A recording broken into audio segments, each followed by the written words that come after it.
Young rebel star ఏ క్షణాన ఆదిపురుష్కి sign చేశాడో కానీ సినిమా పూర్తయినా తనకి తిప్పలు తప్పలేదు.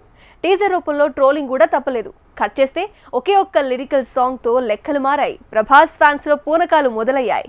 ఆదిపురుష్ సాంగ్ వచ్చింది. జై శ్రీరామ్ అంటూ సాగే ఈ పాట తూటాలా దూసుకువెళ్తుంది. ఆదిపురుష్ ఫస్ట్ లుక్ నుంచి టీజర్ వరకు ఏదొచ్చినా ట్రోలింగ్ జరిగే పరిస్థితి నుంచి పూనకాలు వచ్చే వరకు సీన్ మారిపోయింది. ఒక్క పాటతో ఫ్యాన్స్ లో కిక్ పెరిగింది. అసలే ప్రభాస్ కి దేవుడి కాన్సెప్ట్ కలిసి రావట్లేదనే సెంటిమెంట్ పెరిగింది. మొన్న మధ్య రాధేశ్యామ్ సినిమా చేస్తే హీరో జాతకం తిరగబడింది. తర్వాత ఆదిపురుష్ టీజర్ మీద ట్రోలింగ్ జరిగింది. ఇలా వరుసగా పంచులు పడుతుంటే సినీ జనాల్లో సెంటిమెంట్ భయాలు పెరిగాయి. కానీ ఒక్క పాటతో ఆదిపురుష్ టీం రాధేశ్యామ్ తాలూకు భయాలను పక్కకు నెట్టింది. బాహుబలి 1, 2 తర్వాత ప్రభాస్ చేసిన సాహో అంతగా ఆకట్టుకోలేదు. కేవలం బాలీవుడ్ లోనే వసూళ్ల వరద తెచ్చింది. సో మళ్లీ ప్రభాస్ కి బాహుబలి రేంజ్ సినిమా పడాలనుకుంటే రాధేశ్యామ్ పంచిచ్చింది. ఆదిపురుష్ టీజర్ ఇది సాహో కంటే పెద్ద పంచిచ్చేలా ఉందేమో అనేంతగా అనుమానాలు రేకెత్తించింది. ఆదిపురుష్ టీజర్ వల్లే ఆ మూవీ ఫైనల్ అవుట్పుట్ ఎలా వస్తుందో అనే అనుమానాలు వచ్చాయి.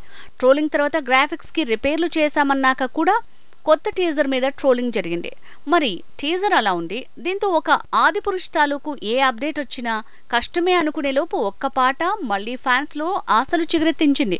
ఏమో ఆదిపురుష్ బాహుబలినే మించొచ్చనే కొత్త ప్రచారం ఊపందుకుంది. ఆదిపురుష్ టీం వదిలిన లిరికల్ సాంగ్ ఎంతగా వైరల్ అయిందంటే ఈ సినిమా టీజర్ ని ట్రోల్ చేసిన జనమే ఫిదా అయ్యే స్థాయిలో పాట తూటాలా దూసుకువెళ్తోంది. ఇదే ఊపులో మిగతా అప్డేట్స్ అందరినీ అట్రాక్ట్ చేస్తే రిలీజ్ టైంలోగా సీన్ మారే ఛాన్స్ ఉంది.